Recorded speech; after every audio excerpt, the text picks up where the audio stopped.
Hello hello student, कैसे हो? तो पिछले वीडियो में हम लोगों ने क्या पढ़ा था? मॉड्यूल नंबर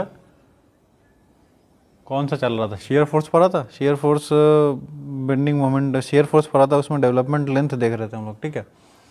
तो डेवलपमेंट लेंथ देखा था, तो उसका एक क्वेश्चन में कराया था, ठीक है। डेवलपमेंट लेंथ में चेक करना था।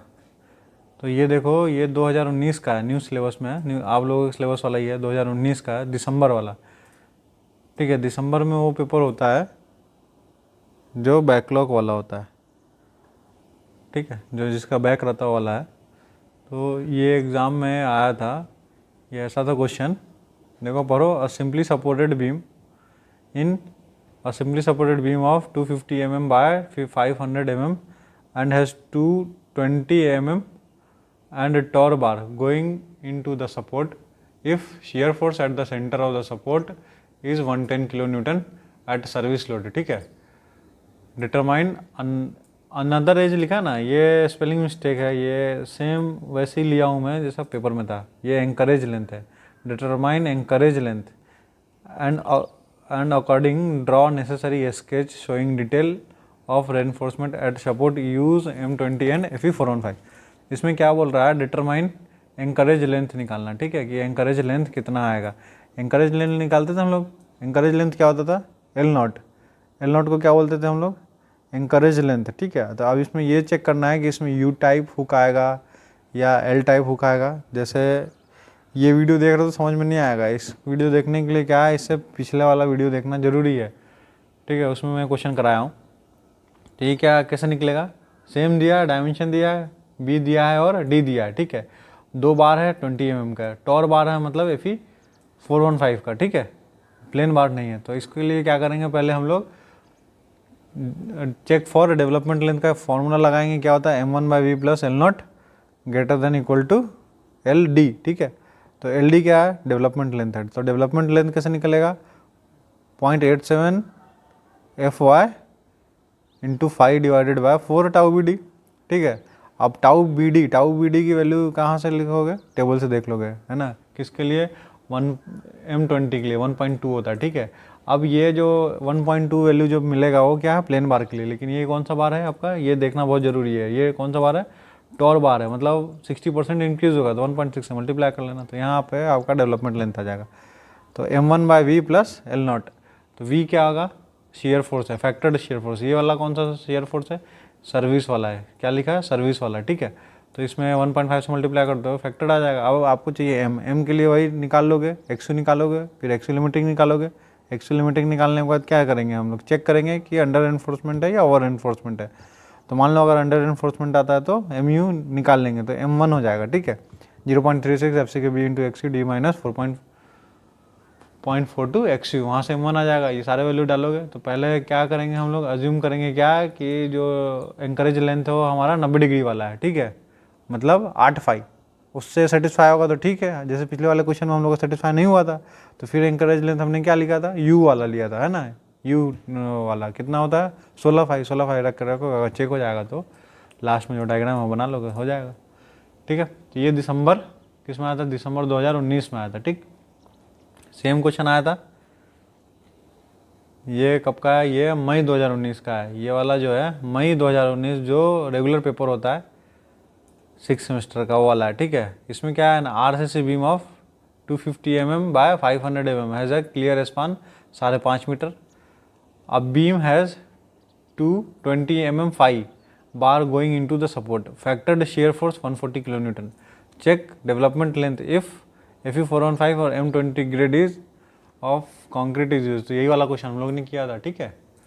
तो ये आया हुआ है, तो होप सो ये इस टाइप के क्वेश्चन आते हैं एग्ज़ाम में, और इस बार भी आएगा। तो अच्छे से करना है, तो ज़्यादा दिक्कत तो है नहीं, कर ही सकते हैं, ठीक है। तो आज स्टार्ट हम लोग करते हैं, इसको बंद कर दें।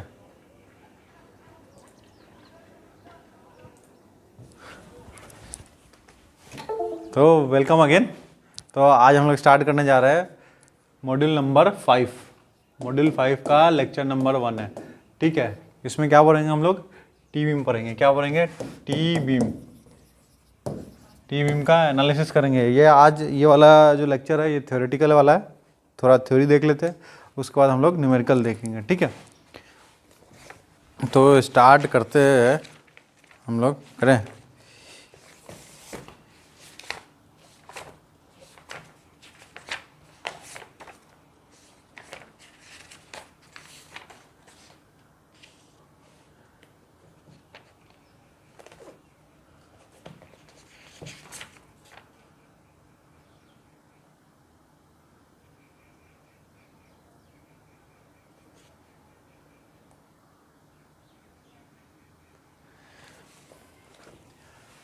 देखो कोड में सब कुछ दिया है, ठीक है। तो हम लोग कोड में जाते हैं पहले।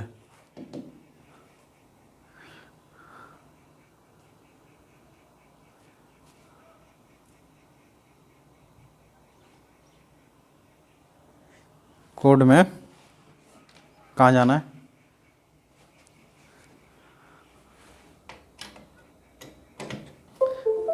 क्लॉज नंबर है 23.1.2।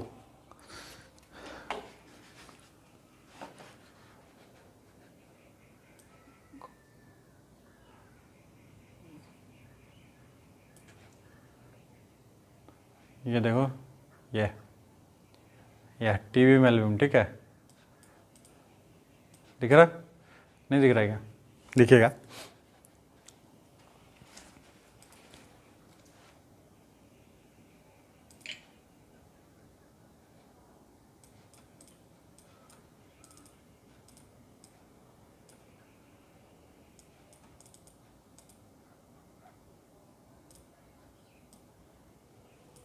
दिख रहा?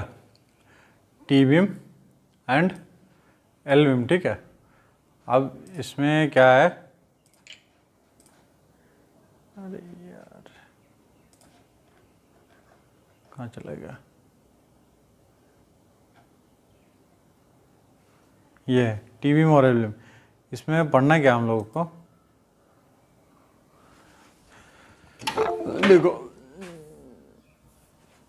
ये टी बीम एल बीम है, ये देखो अच्छे से,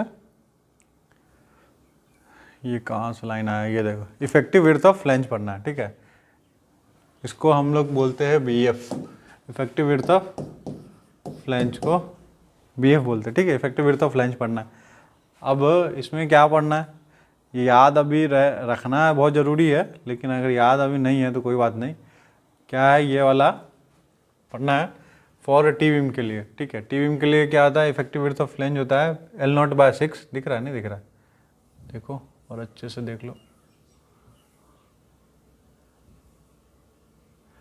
L0/6 प्लस BW+6 DF, ठीक।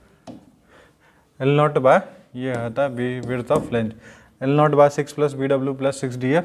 और एल बीम के लिए आधा हो जाएगा, तो आधा हो जाएगा मतलब इसका आधा हो जाएगा L0/12 प्लस BW+3 DF। एक तो ये होता है, ये किसके लिए होता है, ये आपका होता है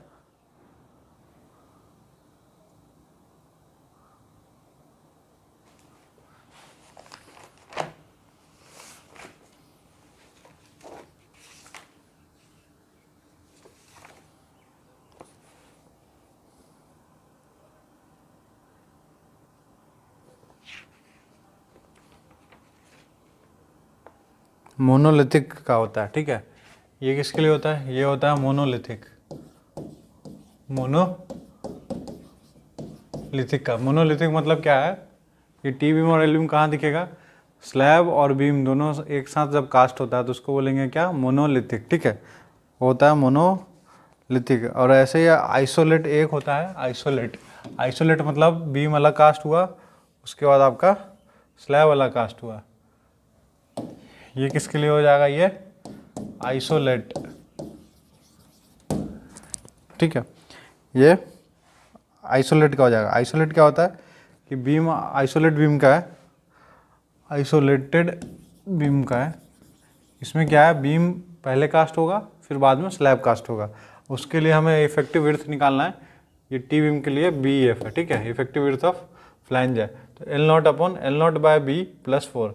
ये क्या है, L0/B, ये लिखा है L0/B+4, ठीक है। ऊपर में L0 है, ठीक है। अगर नहीं दिख रहा हो तो प्लस BW। तो ये टी बीम का होगा। एल बीम का क्या होता है, width of flange equal to 0.5 L naught divided by L naught by B plus 4 plus B W, ठीक है।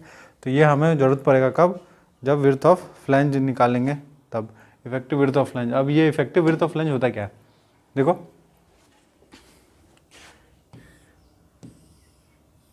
ये टी है, इसका टर्म थोड़ा क्लियर कर लेते हैं आज। इसको हम लोग बोलते हैं डी एफ।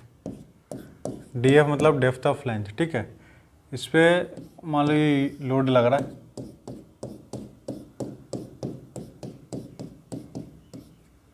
जब ये लोड लग रहा है ना तो ये यहाँ से यहाँ तक को क्या बोलते हैं हम लोग, कैपिटल भी बोलते हैं या स्मॉल भी बोलते हैं, ठीक है। अब इस लोड को इक्विवेलेंट लोड में कन्वर्ट किया जाता है। जब ये इक्विवेलेंट लोड में कन्वर्ट होगा, ये इस टाइप का लोड बनता है, तो यहाँ से लेकर के यहाँ तक डिस्टेंस को क्या बोलेंगे हम लोग, बी एफ बोलते हैं, ठीक है। तो उसको बोलेंगे विड्थ ऑफ फ्लैंज, ठीक। ये डेप्थ ऑफ फ्लैंज है, ये होता है आपका विड्थ ऑफ वेव, ठीक है, डब्ल्यू बी। ये हो जाएगा आपका विड्थ ऑफ वेव। इसको बोलेंगे फ्लैंज, इसको बोलेंगे वेब, ये वाला पूरे पार्ट को बोलेंगे वेब, इसको बोलेंगे फ्लैंज, ठीक। तो ये टी बीम हो गया, इसका विड्थ ऑफ फ्लैंज और विड्थ ऑफ वेब देख लिया, ठीक है। बी एफ निकाल लिया था, कितना होता था, एल नॉट अपन L naught by B plus 4 plus B W, और ये होता है टी के लिए कब, जब ये कैसा है, जब ये आइसोलेट है, ठीक है। और ये क्या होता है 0.5 L naught by B plus 4 plus B W, ये क्या है एल के लिए, ठीक है। कब, आइसोलेट के लिए। ऐसे ही मोनोलिथिक का आता है, ठीक है। तो ये सब कोड में देख लेते हो आप, वहाँ से मिल जाएगा। अब हम लोग स्टार्ट करते हैं इसका मोमेंट ऑफ रेजिस्टेंस कैसे निकालेंगे, ठीक है। तो मोमेंट ऑफ रेजिस्टेंस कैसे निकालेंगे, उसके 3 केस है। हम लोग क्या पढ़ रहे हैं इसमें, मोमेंट ऑफ रेजिस्टेंस को फाइंड आउट कैसे करते हैं, ठीक। तो मोमेंट ऑफ रेजिस्टेंस निकालने से पहले आपको विड्थ ऑफ फ्लैंज निकालना पड़ेगा, इसलिए वो दिखा दिया, वो आपको कहाँ से मिल जाएगा, कोड में मिल जाएगा, ठीक है। एक होता है मोमेंट ऑफ रेजिस्टेंस निकालने के लिए कोड का फॉर्मूला है, वो बहुत हेक्टिक है, थोड़ा कन्फ्यूज़न बहुत होता है उसमें। तो मैं एक करके बताता हूँ, एक अभी थ्योरी बता देता हूँ, फिर उसके बाद हम लोग न्यूमेरिकल देख लेंगे तो समझ में आ जाएगा, ठीक है। तो केस, पहला केस ऐसा है कि x you is less than D F. D F क्या है, डेप्थ ऑफ फ्लैंज है, ठीक है। अब मैं इधर बना लेता हूँ क्या सेक्शन,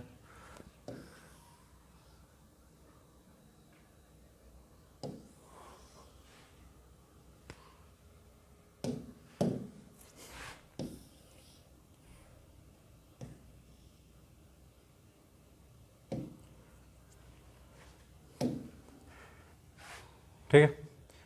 ये क्या है आपका,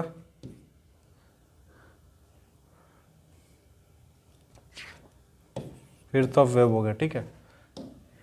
ये क्या हो गया आपका,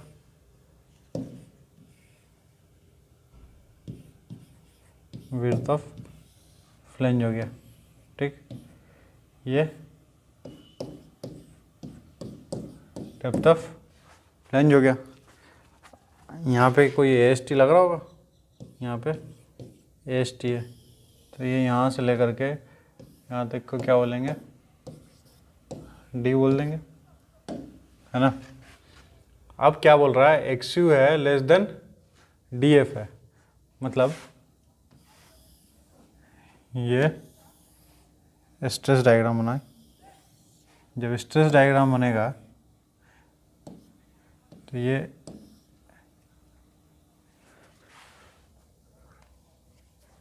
सॉरी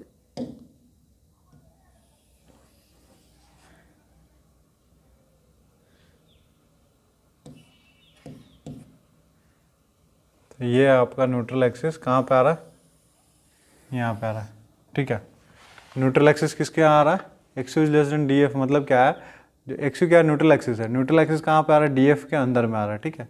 डी एफ से कम है, मतलब ये आपका क्या हो गया, यहाँ से यहाँ तक एक्स यू हो गया। तो ये वही मतलब x you is less than DF, तो XU आपका DF में आ रहा है, ठीक है। तो स्ट्रेस डायग्राम कैसे बनेगा इसका, ये ऐसा, ये पैराबोला, ये स्ट्रेट लाइन, ये पैराबोला, तो ये कितना होता है, ये होता है 3/7 XU, ये कितना होता है 4/7 XU, ठीक है। तो यहाँ पे क्या आएगा, C लगेगा, यहाँ पे क्या लगेगा, T लगेगा, ठीक है। ये हो जाएगा आपका लीवर आर्म, तो लीवर आर्म क्या होगा, D माइनस 0.42 XU। तो अब यहाँ पे C की वैल्यू कितना हो जाएगा, 0.36 FC के B। अब इसका देखो B कितना, ये पूरा है, B कितना, ये कहाँ लग रहा है, ये इसी के अंदर लग रहा है, इस एरिया में पूरा। ये स्ट्रेस कहाँ पे बन रहा है, ये लग रहा है, तो B कितना हो जाएगा इसका, BF हो जाएगा, ठीक है। B इंटू XU, T क्या हो जाएगा 0.87 FY इंटू AST, ठीक है। लीवर आर्म लिख ही दिया मैं। अब अगर ये C हो गया, T हो गया, अब क्या करोगे आप लोग, अगर न्यूट्रल एक्सिस निकालना तो क्या हो जाएगा, C और T को कंपेयर कर दोगे तो आ जाएगा। अगर मोमेंट ऑफ रेजिस्टेंस निकालना होगा तो C इंटू लीवर आर्म करोगे तो मोमेंट ऑफ रेजिस्टेंस आएगा, T इंटू लीवर आर्म करोगे तो मोमेंट ऑफ रेजिस्टेंस आ जाएगा वैसे भी, ठीक है। तो पहला केस तो ये था। केस नंबर 2 ये है, XU ग्रेटर देन DF हो जाए, पहला पॉइंट। दूसरा पॉइंट ये है 3/7 XU, 3/7 XU greater than DF हो जाए, ठीक है। इसका क्या मतलब हुआ, डायग्राम बनाओ, समझ में आ जाएगा। डायग्राम से सब समझ में आता है, ठीक है। मैं ऐसे ही रफ डायग्राम बना लेता हूँ।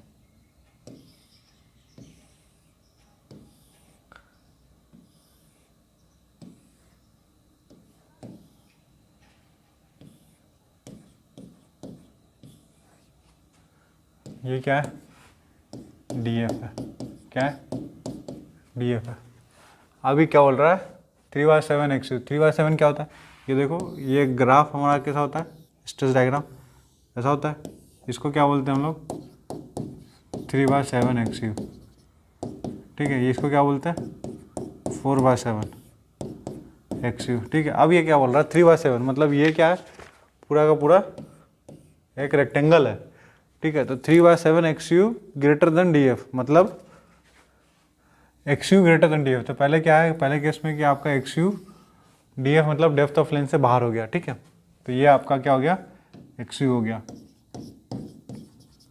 बहुत ध्यान से समझना, ये समझ में नहीं आएगा तो नहीं समझ पाओगे, और बहुत आसान है इसको। XU कहाँ चला गया, DF से बाहर चला गया। अब स्ट्रेस डायग्राम प्लॉट कर रहे हैं हम लोग।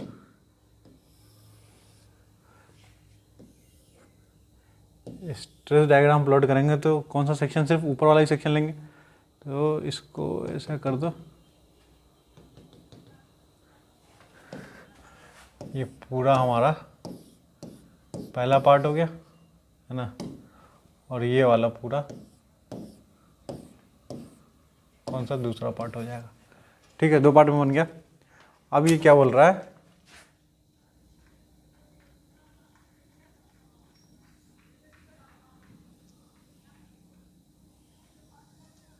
देखो ये ऐसा क्या है, ये कितना हो जाएगा,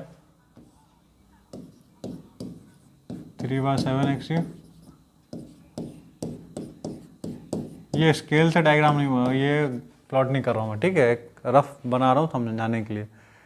यहाँ पे क्या होता है, 0.45 FC क्या होता है। तो अब देखो ये क्या हो गया, 3/7 XU ग्रेटर देन DF। तो 3/7 XU DF से ज़्यादा है, और 4/7 ये ऐसा है। तो ऐसा बन गया डायग्राम। तो यहाँ पे क्या आ जाएगा आपका, देखिए यहाँ पे T हो जाएगा, और ऊपर में C1। इसको बाय फॉरगेट करता हूँ मैं, बाय फॉरगेट कैसा होगा, ये ऐसा देखो, ये वाला कौन सा था, दूसरा,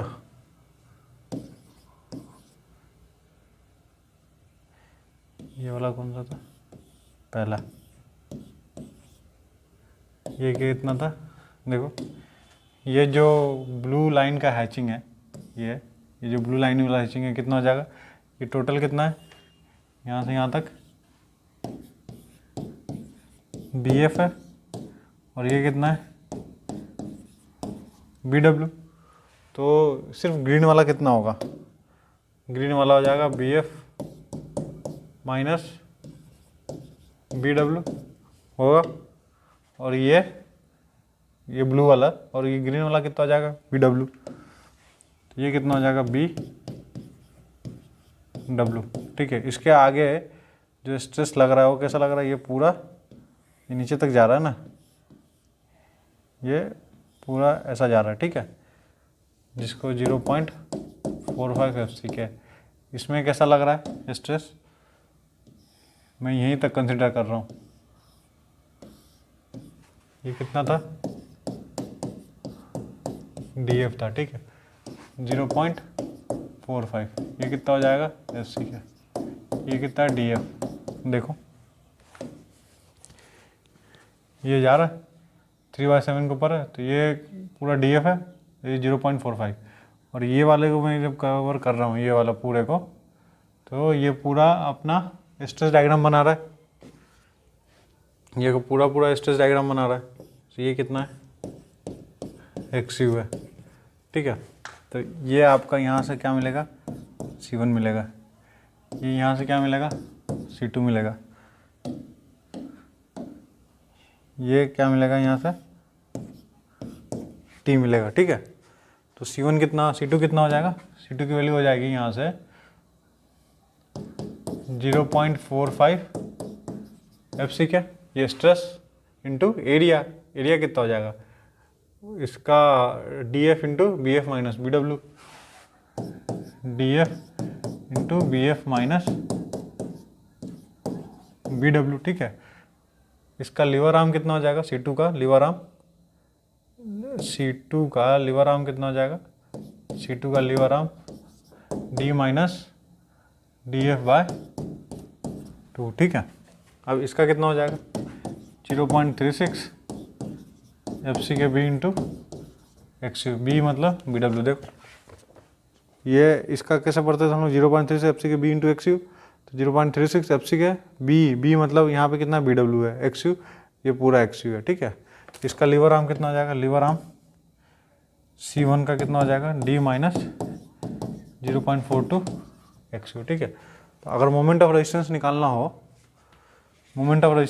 तो कैसे निकलेगा, अगर मोमेंट मैं यहाँ लिख दूँ, मोमेंट ऑफ रेजिस्टेंस निकालना हो तो क्या हो जाएगा C1 into lever arm C1 का plus C2 into lever arm C2 का। ठीक है, यहाँ से आ जाएगा।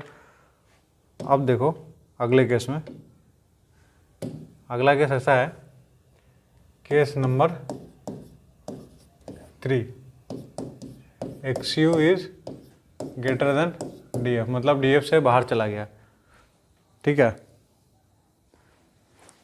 और दूसरा क्या है 3/7 XU is less than DF। अब ये वाला केस हो गया, तो कैसे करेंगे इसको, ये देखो ये है आपका, यहीं से बना लेते हैं हम लोग, जानने से मतलब नहीं, छोटा छोटा बना लेते हैं।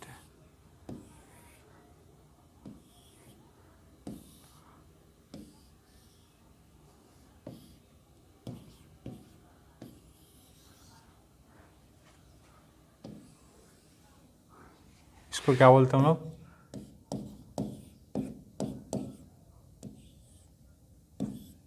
DF बोलते हैं। ठीक है, अब ये क्या बोल रहा है XU is greater than DF, तो ये XU कहाँ चला गया हमारा, यहाँ पे चला गया, DF से ज़्यादा हो गया। अब क्या बोल रहा है 3/7 XU लेस देन DF, मतलब अब देखो ये ऐसा हो गया 0.45 FC के, ये कितना हो जाएगा 3/7 XU, ये कितना हो जाएगा 4/7 XU। ठीक है, ये आपका टी लग जाएगा, ठीक। तो अब देखो इसको जब हम एक्सटेंड करेंगे तो ये तो यहाँ तक हो गया, मतलब ये इसके कुछ पार्ट। अब ये है ना, पहले क्या होता था हम लोग ये डीएफ को पूरा एक रेक्टेंगल मिल जाता था तो एरिया लेने में आसानी होता था, क्या डीएफ इंटू जो बचा हुआ पोर्शन है ये वाला पार्ट हमारा क्या होता था, दूसरा पार्ट होता था, ठीक है। और ये वाला पार्ट कौन सा होता था हमारा, पहला पार्ट होता था, ये होता था ना, नीचे वाला लाइन नहीं आएगा, ये वाला लाइन नहीं आएगा, ठीक है। तो क्या होता था, ये वाला पूरा पूरा आ जाता था। अब ये क्या होता है, ये जो डायग्राम है ये देख रहे हो, मतलब कुछ स्ट्रेट है मतलब रेक्टेंगुलर है और कुछ में पैराबोला है। तो डीएफ की जगह पे हम लोग चेंज कर देंगे, क्या लिखेंगे, वाई एफ लिख देंगे, सिंपल है, सेम है। क्या लिखेंगे ऐसा, ये था ना, ये कितना था आपका, पार्ट नंबर 2 है, B F minus B W. अब यहाँ पे क्या लिखते थे, डी एफ लिखते थे, तो क्या लिखेंगे, वाई एफ लिखेंगे, ठीक है। और दूसरा हो गया, ये पहला हो गया, ये पहला कैसा ऐसा है,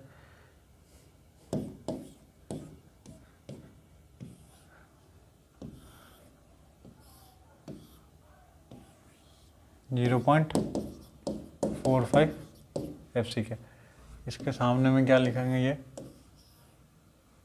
है 0.45 FC के, ठीक है। तो ये यहाँ पे होता है C2, यहाँ पे हो जाएगा C1, है ना, ये हो जाएगा T। तो C1 कितना हो जाएगा, यहाँ लिख दूँ मैं, C1 हो जाएगा 0.36 FC के BU into XU। Lever arm of C1 कितना हो जाएगा, T माइनस 0.42 XU, ठीक है। अब C2 कितना हो जाएगा, C2 ये लिखना, C2 क्या है 0.45 FC के इंटू ये वाला BF माइनस BW, ठीक है, इंटू डेप्थ। डेप्थ कितना है इसमें, YF है, डेप्थ कितना हो जाएगा, YF। अब ये हो जाएगा लीवर आर्म ऑफ C2 कितना हो जाएगा, D माइनस YF/2, ठीक है।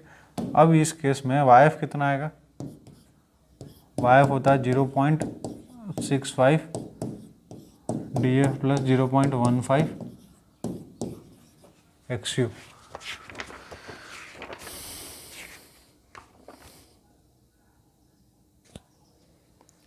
ठीक है। तो ये ऐसा आता है, मोमेंट ऑफ रेजिस्टेंस निकालना हो तो, अगर मेरे को मोमेंट ऑफ रेजिस्टेंस निकालना हो तो C1 into lever arm C1 plus C2 into lever arm C2, ठीक है, ऐसे करके निकाल लेंगे। तो ये हमारा थ्योरेटिकल पार्ट था, तो समझ में आ गया। देखो केस 3 है टोटल,